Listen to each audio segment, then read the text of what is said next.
Artificial intelligence खुदिया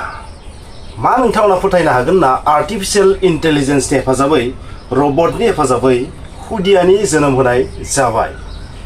so friends नोंथांमोना बे भिडिअनि गेजेरजों ओरैबायदि मोनसे साइंटिफिक वेखौ मिथिनो मोनगोन जायनि हेफाजाबाव जायफोर बिमा बिफाया गथ' गथायनि थाखाय जोबोर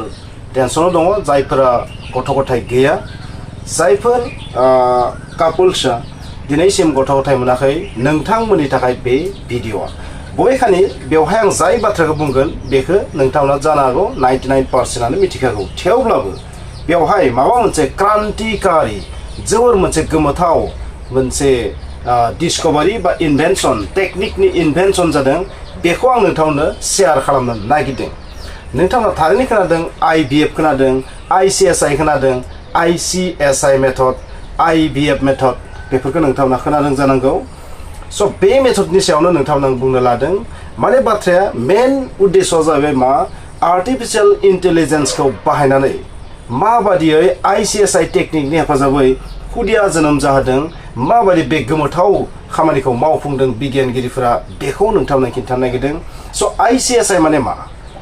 इंट्रासाइटोप्लाज्मिक स्पर्म इंजेक्शन माने बे हमना ला बे जाबाय एक्सेल जोआ जाय जिबख्रि, बेवहाय माने माइक्रो इंजेक्शन टेकनिकनि हेफाजाबै मा खालामगोन, बेवहाय डाइरेक्ट माने बेखौ माने बेवहाय थिसनना हरगोन आरो डाइरेक्ट साइटोप्लाज्म। नैबे साइटोप्लाज्मआव जिबख्रियाव साइटोप्लाज्म थायो, बयबो मिथिगौ, आरो बै साइटोप्लाज्मआव डाइरेक्ट माने जि मेल गेमेट बा जों मा बुंगोन बेखौ स्पार्म सेल होननानै बुङो, बा बर' मा होनगोन जोला आजाय जिबख्रि। बे जोला आजाय जिबख्रिखौ डाइरेक्ट निउक्लियासनि सिङाव नङा, बे साइटोप्लाज्मआव जिबख्रि रन्दैयाव डाइरेक्ट सोनानै होनाय मेथडखौ आर्टिफिशियेलि माइक्रो माने मा होनगोन बेखौ माइक्रो इंजेक्शननि थ्रुयै सोना हरनाय मेथडखौ होनना बुङो इंट्रासाइटोप्लाज्मिक स्पर्म इंजेक्शन सिस्टेम बा मेथड। बे मेथडनि हेफाजाबै जायफोर मानसिया हयथ' हौवानियाव माबा मोनसे प्रब्लेम दङ बा हिन्जावनियाव माबा मोनसे प्रब्लेम दङ, बा बैसोआ बारलांबाय, बा स्पार्मनि अनजिमाया खमिलांबाय, बा एगनि अनजिमाया खमिलांबाय, बैबादि सुबुंफोरनि थाखाय बे मेथडआ। नाथाय बेवहाय माबा मोनसे गोदान इनभेनसन जादों, गोदान मोनसे टेकनिक इनभेनसन जादों, बेखौ आं नोंथांनो खिन्थानो नागिरदों। स' ICSI माने जाहैबाय इंट्रासाइटोप्लाज्मिक, साइटोप्लाज्म माने जाबाय जिबख्रि रन्दै, specialised in vitro fertilization IVF in vitro fertilization मेथडनिनो मोनसे ICSI इंट्रासाइटोप्लाज्मिक स्पर्म इंजेक्शन।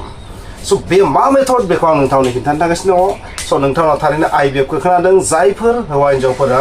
दिनैसिम गथ' गथायनि खाफाल गेवाखै बिथांमोननि थाखाय बे भिडिअ लोगोफोर। स' नोंथांमोना बे भिडिअखौ जोबजासिम नायोब्ला थारैनो माखासे मानि नलेज मोनगोन। माने जाथाया ओरैबायदि, बे जाथाय मेक्सिक'नि गिबि बारनि थाखाय आर्टिफिशियल इंटेलिजेंसनि हेफाजाबै आरो रबटिक्सनि हेफाजाबै सासे खुदिया जोनोम जादों मेक्सिक'आव। सासे 40 बोसोरनि आइजोआ बेबादि अट'मेटेड ICSI जों सासे हौवासा गथ'खौ जोनोम होदों। स' अट'मेटेड ICSI मा? जि स्टेन्डार्ड बा सोलिबोनाय कनभेनसनेल जि ICSI मेथडा मा, बेखौबो आं नोंथांनो खिन्थागोन। आरो अट'मेटेड ICSI मा? बेवहाय अट'मेटेड ICSI आव मा लोब्बा दं? बेवहाय आर्टिफिशियल इंटेलिजेंसआ लोब्बा दङ, आरो बे आर्टिफिशियल इंटेलिजेंस AI आरो रबटिक आर्म्सनि हेफाजाबाव बे खामानिखौ मावफुंदों। बेवहाय मानसिया थोंजोङै जेबो लोब्बा गैया। मोनसे समाव ICSI टेकनिकनि थाखाय जोबोर एक्सपार्ट, जोबोर रोंखा राखा माने एम्ब्राय'लजिस्टनि गोनांथि जायोमोन। एम्ब्राय'लजिस्ट होनना बुङो जायफोरा बेबायदि आजायनाय बिगियानजों लोब्बा दङ, बा बे बिभागनि डक्टर, बिसोरखौ जों एम्ब्राय'लजिस्ट होनना बुंनो हागोन। साइन्टिस्ट आरो डक्टरथ' होनजाया, साइन्टिस्ट बिसोरखौ बुंनो हागोन जोङो माने एम्ब्राय'लजिस्ट। स' बैसोरो बे खामानिखौ मावोमोन, नाथाय बे खामानिखौ एम्ब्राय'लजिस्टआ डाइरेक्ट मावनो गोनांथि गैलिया।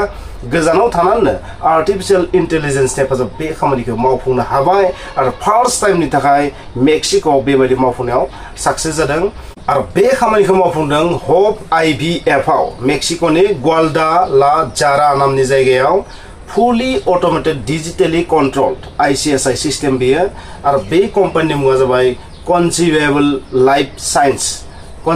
साइन्स नामनि कम्पानि साइन्टिस्टफोरा बे खामानिखौ मावफुंदों होप आईवीएफ मेक्सिक'आव ग्वालदाला जारा नामनि जायगायाव मेक्सिक'नि स' बे माबायदि टेकनिक बेखौ नोंथांनो खिन्थागोन जे जि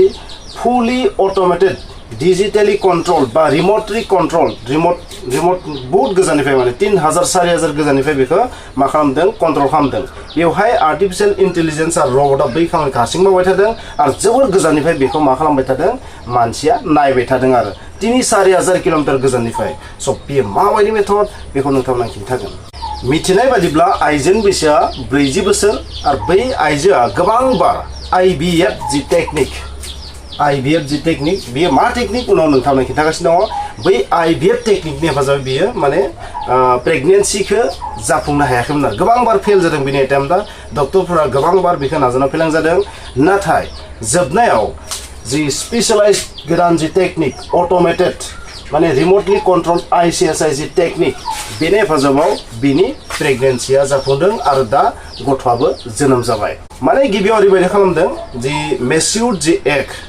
बे मेच्युर्ड एगखौ मा खालामदों दिहुनदों बिनिफ्राय मा खालामदों बेजों फार्टिलाइज जानो होदों गोग्गो जानो होदों गिबियाव मिथिनाय बादिब्ला मोनबा बिदै जिबख्रि जायखौ होनना बुङो जोआजाय जिबख्रि माने बे आइजोनि आरो सरि बे आइजो नङा बे आइजोनिया माने मा जादों बै सिस्टेमा जे आजाय बिखान्थिनि जे सिस्टेम बे गाज्रि जादों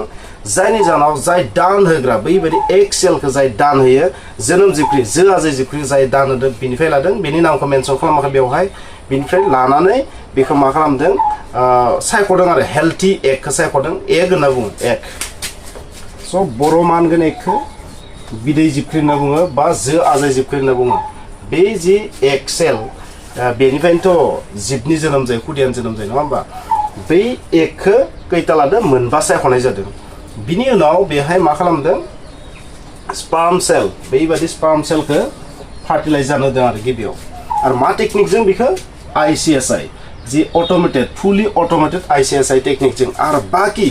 आरोबाव मा खालामदों मोनथाम सिलेक्ट खालामदों बै मोनथामखौ खिन्थु स्टेन्डार्ड ICSI जि पुराना कनभेनसनेल जेराव मानसिया मावफुङो बै खामानिखौ बेबायदि मोनथामखौ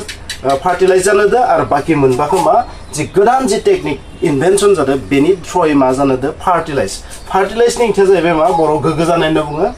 जेब्ला जोआजाय जिबख्रि आरो जोलाजाय जिबख्रि जायखौ स्पार्म सेल होनना बुङो इंराजियाव आरो जायखौ इंराजियाव एग सेल होनना बुङो बे जाबाय बिमानि बे जाबाय बिफानि बै मोननैया लोगो नांनानै मा जायो अरजाबना मोनसे जिबख्रि जायो जायखौ गोरोब जिबख्रि होनना बुङो आरो बै गोरोब जिबख्रिया मा जागोन लासै जिबख्रि गावसिन जागोन जायखौ ब्लास्टोसाइट्स होनना बुङो ना आरो बिनि उनाव लास्टआव बेखौ मा होनगोन जोङो भ्रुन होनना बुङो ना एसामिसआव भ्रुन बर'आव मा होनगोन गोरोब जिबख्रि बै गोरोब जिबख्रिनिफ्रायनो जोबनायाव मा जायो खुदियानि जोनोम जायो नङा होमबा बै बुस्थुखौ बानायदों आरो बिनि मादाव मोनबानि मादाव मोनसेया फेल जादों मोनब्रैया साक्सेस जादों आरो मोनसेखौ बै 40 बोसोरनि आइजोनि गोरबोआव दोननाय जायो इउटेरास होनना बुङो बर' मा होनगोन गोरबोखौ स' इउटेरासआव दोननाय जादों आरो बिनिफ्राय लास्टआव खुदियानि जोनोम जादों 9 मान्थनि उनाव खुदियानि जोनोम जादों आरो बे खामानिखौ मावफुंनायाव मात्र 9 मिनिट 58 सेकेन्ड 9 मिनिट 58 सेकेन्डल' नांदों मोनसे फार्टिलाइजेसनाव बेबायदि खैथा जादों गासै मोनसेयाथ' फेल जाबाय गासै मोनब्रै आरो मोनथाम 7टा आरो बे जि मोनसे फेल जानाय बे मोनसेखौ लानानै 8टा बै 8टाखौ बानायनायाव मोनफ्रोमावबो 9 मिनिट 58 सेकेन्डल'सो नांदों आरो बबेखानि 9 मिनिट 58 सेकेन्डआ जि कनभेनसनेल ICSI मेथड ना बिनिख्रुइ एसे बार लादों खारन बे जाबाय एक्सपेरिमेन्टेल मोनसे प्रसेसमोन जागायजेननायसो फिउचाराव बे गोबां डेभेलपमेन्ट स्टेजआव थांगासिनो थागोन स' बेबायदि आरो बेबायदि खालामनानै बै बिमानि गोरबोनिफ्राय मा खालामदों बै खुदियाखौ जोनोम जाहोदों नोंथाङा सानदों बेवहाय मा गोदानदों बे मा सलिद जानो गोनां नाथाय बेनोथ' बे भिडिअनि मेन उद्देश्यआ जि ICSI बा माने स्पेशलाइज जि IVF टेकनिकखौनो ICSI होनदों स' बेनि डिफारेन्सखौ नोंथांनो खिन्थागासिनो दं बेवहाय आर्टिफिशियेल इन्टेलिजेन्सआ मा फांसन दङ आरो बेवहाय रबटआ मा फांसन दङ बेखौनो आं नोंथांनो खिन्थानो नागिरदों बे भिडिअनि गेजेरजों सिगांनि जि IVF आरो ICSI जि टेकनिक बैफोराव गोबां फेलार जानायनि चान्स दङ आरो बैफोरो बांसिन समावनो साक्सेस जानायनि चान्स गैया आरो बेहाय मोनसे सबसे इम्पर्टेन्ट खामानिया जाबाय जिहेतु IVF आरो ICSI टेकनिकखौ जायफोर हौवा मानसिफोरा खुदिया जोनोम होनायाव माखासे बिथिङै प्रब्लेम थायो बैफोरनि थाखाय स्पेसियेलि बेयो बबेखानि बेयो आइजोफोरनि थाखायबो नाथाय बांसिन बेजों रिलेटेड बे हौवाफोरजों रिलेटेड नाथाय मा जायोमोन जि स्पार्म सेल बर' मानगोन जोला आजाय जिबख्रि बै जोला आजाय जिबख्रि जि सायख'नाय जि प्रसेस बेयो मानसिनि थाखाय बहुत हार्ड खामानि स' गोबां समाव माने बेमार थानाय बा गोबां समाव मा जायो माने एसे डिफेक्ट थानाय जुदि बै जोला आजाय जिबख्रिखौ सायख'नांगौ जायोबा बेयाव बहुत टाइम नांगौ जायो खारन माइक्रस्कपजों नायनानै बेखौ मोनसे मोनसे सिलेक्ट खालामनांगोन बिनि इसिंखौ बिनि DNA RNA सब नायनांगोन स' बै बिथिङाव मा जायो गोबां बिथिङाव प्रब्लेम जायो बबेबा जुदि जेनेटिक डिसअर्डार दंबा बेखौबो सालिजारि नायनांगोन नाथाय बे खामानिखौनो जुदि आर्टिफिशियेल इन्टेलिजेन्सआ जुदि 2 मिनिटनि गेजेरावनो जुदि मावफुंनो हायोबा बेथ' बहुत इजि जाबाय खम खरसावनो बहुत इजि जाबाय आरो जायफोर सुबुंफोरा माने गोबां रां खावरि खारन ICSI आरो IVF टेकनिकआ बर्तमानाव जि ICSI आरो IVF टेकनिक इउज खालामनानै गथ' गथाय गैयै बिमा बिफाफोरा गथ' गथाय माने जोनोम होयो बिसोरनि थाखाय बहुत कस्टलि जायो बहुत करोड़ टाकानिबो खोथा फैगोन बेवहाय नाथाय बे जि AI टेकनिक बेजों जुदि बेखौ सिलेक्ट खालामनाय टेकनिकआ बा भ्रुन जि बानायनाय टेकनिक बे जुदि खम समावनो जायोबा खम खरसावनो जायोबा बेथ' बहुत माने इफेक्टिभ जागोन ना थांखिया जाबाय बेनो लोगोफोर स' नोंथांमोना खिन्थागोन IVF टेकनिकआ मा आरो ICSI टेकनिकआ मा आरो गोदान जे अट'मेटेड ICSI टेकनिक बेयो मा बेखौ आं नोंथांनो खिन्थानि नोंथांमोना भिडिअखौ जोबजासिम नायथा 1990 मायथाइनिफ्राय बे IVF आरो ICSI टेकनिकनि माने डिस्कभारि जादों बबेखानि सरासनस्रायै बे आदबखौ मेल फार्टिलिटि जेरै लो स्पार्म काउन्ट पुर स्पार्म क्वालिटी जेंना थायोब्ला बा बायदिसिना गुबुन रोखोमनि जुदि जेंना थायोबा माने जि जोला आजाय जिबख्रिनि जुदि जेंना थायोबा बा बिनि अनजिमाया जिहेतु बैसोजों लोगोसे खमिलाङो 40 इयार्सनि उनाव बेयो खमिलाङो स' बै खमिलांनाय उनाव माने माखासे जेंना नुजाथिनो हागौ आरो बै टेकनिकफोरनि हेफाजाबै मा खालामनो हागौ माने बेखौ मोगथां महर होनो हायो स' ICSI आ IVFनि मोनसे स्पेशलाइज टेकनिक बेखौ आं नोंथांमोननो मिथिगोन सरासनस्रायै जि IVF टेकनिक ना बे IVF टेकनिकआव जि स्पार्म सेलआ बोरै जागोन आं नोंथांमोननो डायग्रामखौ होना दिन्थिनि माने एक्जाक्ट मोजां जायाखै बे डायग्रामा आरो बिदैख्रि बे फैगोन बिमानिफ्राय बे जाबाय मा बिफानिफ्राय बा ओरैबायदिबो जानो हागौ सोरबा डनर दान होग्रा ओरैबायदि बिमा बिफा जायनि बैसोआ बहुत बारा नाथाय बिसोरनि जि बै गेमेट्सफोरा बै जि जोला जाय जि जिबख्रिफोर बेफोर मा जानो हागौ खामानि होयैबो जानो हागौ अब्ला बेयो मा जि बेंक थायोना बेफोरखौ जमा दोनग्रा मोनसे बेंक थायोना स्पार्म डनर जायफोरा बे जोला जाय जिबख्रि दान होयो बै माने बेंकआव मा थागोन बेयो जमा जानो थागोन बिनिफ्रायबो नोंथाङा बायनो हागोन आरो ओमफ्राय बेखौबो दान होग्रा थायो स' मा खालामो IVF टेकनिकआव बिसोरखो जि लेबरेटरियाव मोनसे डिस थागोन खुरै थागोन बे खुरैया ओरै साधारन खुरै नङा बेवहाय माखासे गोनांथि मुवाजों मिक्स थागोन आरो बेनि जि एनभाइरनमेन्ट बेयो जोंनि बिमानि गोरबोआव जाबायदि एनभाइरनमेन्ट जानांगौ बे स्टाइलनि मोनसे एनभाइरनमेन्ट थानाय बेबायदि खुरैयाव मा खालामगोन बिसोरखो माने फ्रिलि मिथिंगायारि भाबै नेचारेलि बिसोरखौ मा खालामनो होगोन फार्टिलाइज जानो होगोन जेब्लासिम बै एक सेलाव बै जि स्पार्म सेल बियो हाबलांनानै बे साइटोप्लाज्माव हाबलांनानै बेजों गलायदेरा अब्लासिम बे मा जानाय नङा फार्टिलाइज जानाय नङा बे फार्टिलाइज जानायनि उनाव बे मा जागोन लासै लासै जिबख्रि गावस्रानाय जाना बेनो जोबनायाव मा जागोन भ्रुनाव सोलायगोन आरो बेखौ मा खालामगोन बे एक्सपार्ट जि डक्टरानो होनबाय आङो बिसोर मा खालामगोन इउटेरासआव गोरबोखौ मा खालामगोन बिजिनि हेफाजाबै दोनहरगोन आरो बेखौ पिपेटनि हेफाजाबाव दोनहरगोन आरो जोबनायाव बेनो खुदिया हिसाबै जोनोम जागोन 9 मान्थनि उनाव स' बेबायदि बे जाबाय IVF टेकनिक बेवहाय गासै 23टा जि स्टेप दङ बै स्टेपखौ मा खालामनांगोन बिगियानगिरिफोरा बा डक्टरफोरा मोनसे ना मोनसे स्टेप वाइज बेखौ माने मावलांनांगोन आरो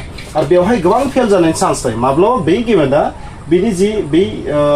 जिबख्रि बिदलाब बेखौ सोरखिनानै थांनो हाया अब्लाना माब्लाबा बे फार्टिलाइज जानाय नङा देट मिन्स बिसोरो गोरोब जिबख्रि जानाय नङा मोननै जिबख्रिया लोगो नांनानै मा जायो गोरोब जिबख्रि जायो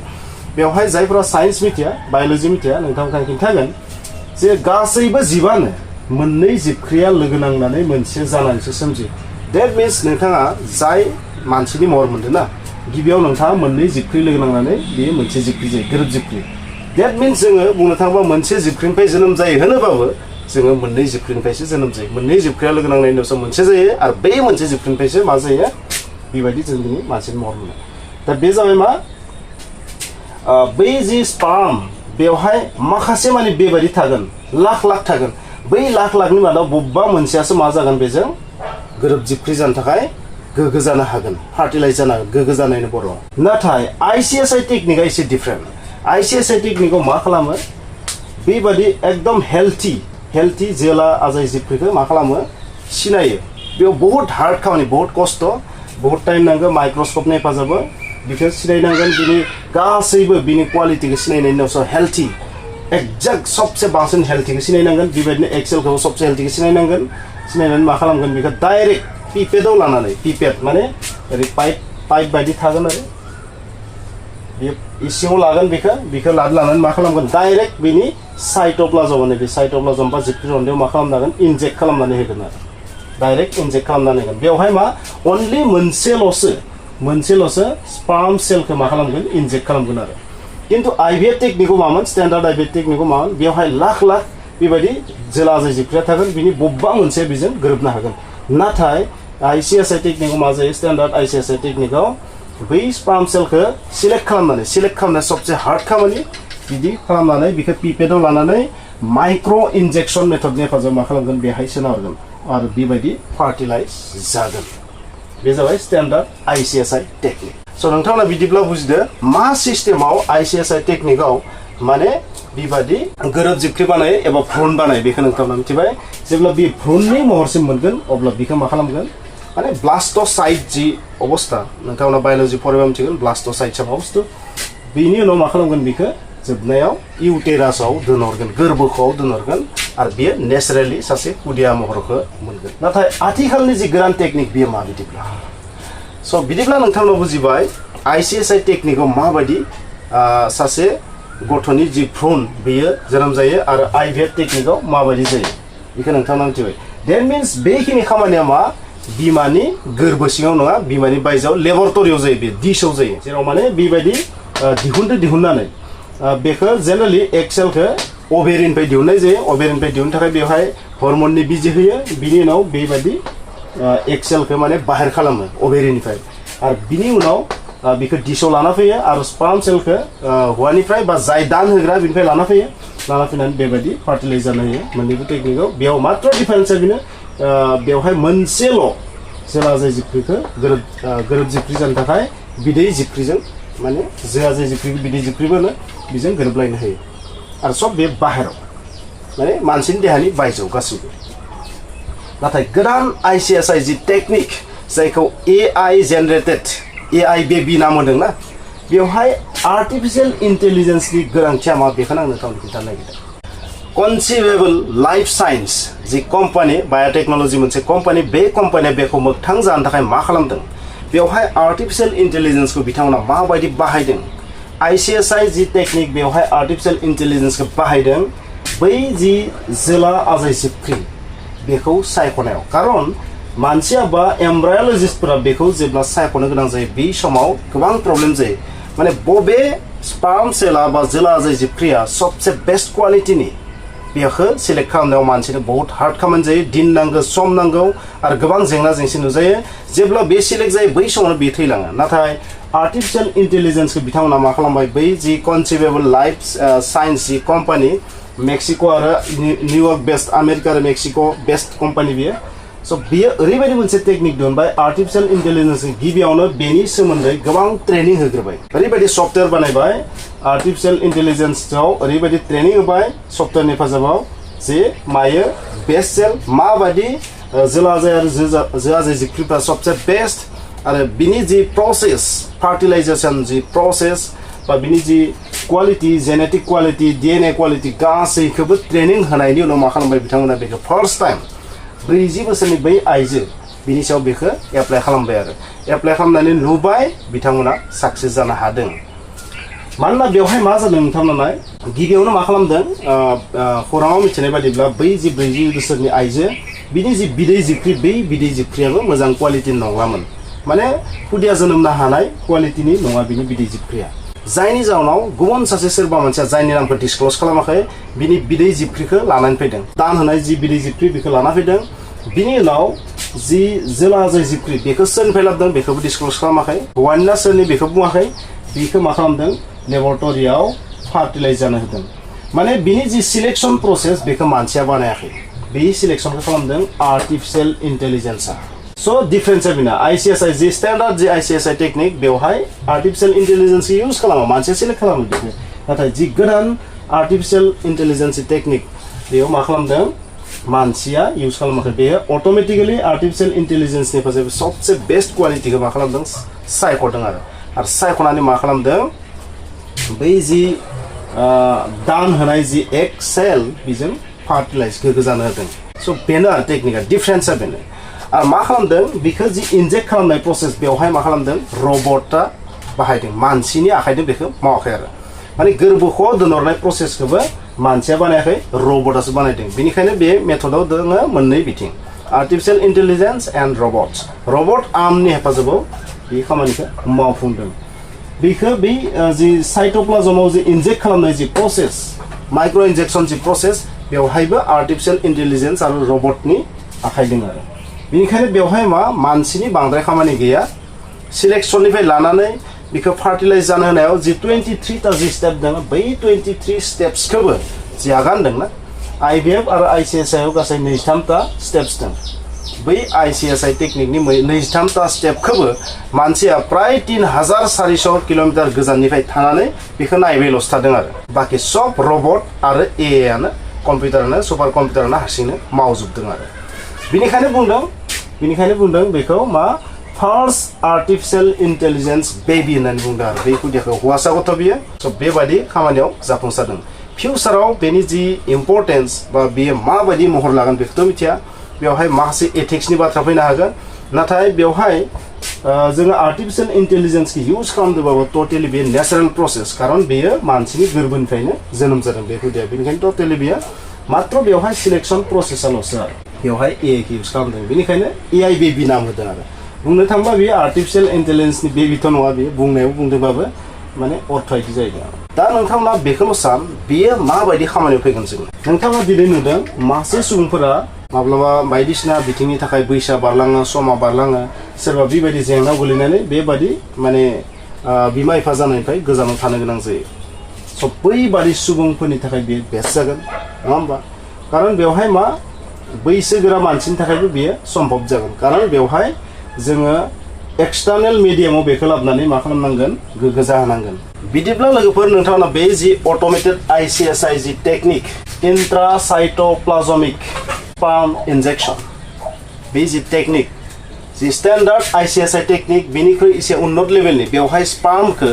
जेला जाय जिबख्रिखौ सायख'नायनि जि प्रसेस आर्टिफिशियल इंटेलिजेंसनि हेफाजाबै टोटेल जि 23 जि स्टेप बेखौ कमप्लिट AI नि हेफाजाबै मावफुंनाय रबटनि हेफाजाबै मावफुंनाय बेखौ माबायदि सानो स' बेयो माबायदि जायफोरा खुदिया गैजाया गथ' गथाय गैजाया बिमा बिफा जानो हायाखै बैसोरनि थाखाय माबायदि हेल्पफुल जागोन नोंथांमोना सान मानोना बेयो बुंनो थाङोबा फिउचाराव जुदि जोङो जोबोर इजिनो AI नि हेफाजाबै बा रबटिकनि हेफाजाबै जुदि बेखौ मावफुंनो हायोबा बेनि जि कस्ट बेनि जि खरसा बेबो खमिगोन खारन इन जेनेरेलि IVF बा ICSI जि टेक्निक बेवहाय गोबां खरसा जायो बेनिखायनो रांखावरि गोनां मानसिफोराल'सो बेबादि माने नेचारेलि बिमा बिफा जानायाबाबो बेबायदि जानो हानायखौ जों नुनो मोनो नाथाय बे जि AI मेथड ना बेनि हेफाजाबैथ' ओरैबायदि नुनो मोनदों जाय खामानिया बहुत लाख कौटियाव जानांगौमोन बेयो मा जानो हागौ हाजाराव जानो हागौ आरो बेबायदि जायोबा बेयो जोंनि साधारन सुबुंफोरनि थाखायबो इउजफुल जागोन होननानै आं सानो बबेखानि बेयो जाबाय स्टार्टिं अबस्था बेबायदि जोनोम जानाय खुदियानि क्वालिटिया माबायदि जागोन बेखौथ' जों मिथिया खारन बेवहाय जि फार्टिलाइज जानाय जि प्रसेस गोग्गो जानाय जि प्रसेस बियो मानसिनि गोरबोआव नङा बे जाबाय मा एक्सटार्नेल मिडियाम खुरैयावसो लेबरेटरियावसो जागोन बिनि उनावसो बेखौ इनजेक्ट खालामनाय जादों स' बेयो माबायदि जागोन बेखौथ' मिथिया स' फ्रेन्ड्स नोंथांमोना बे बाथ्राखौ मिथिनो माबायदि मोनखो जे आर्टिफिशियल इंटेलिजेंसआबो रबटआबो जोंनि जोनोमाव बा मानसिनि जोनोमाव जिब जुनारनि जोनोमाव मदद खालामनाय जाबाय बेखौ नोंथांमोना मा सानो आरो नोंथांमोना मोनसे बाथ्राखौ सान जे बेबायदि जि फार्टिलाइजेशन जि प्रसेस गोग्गो जानाय ना मोननै जिबख्रिया लोगो नांना मोनसे जानाय बिमा आरो बिफानि बे जि प्रसेसा दि मानसिनि देहानि बाहेरावबो जानो हायो बेखौ नोंथांमोना मा सानो फोथायनो हादों ना हायाखै कमेन्टआव लिरदो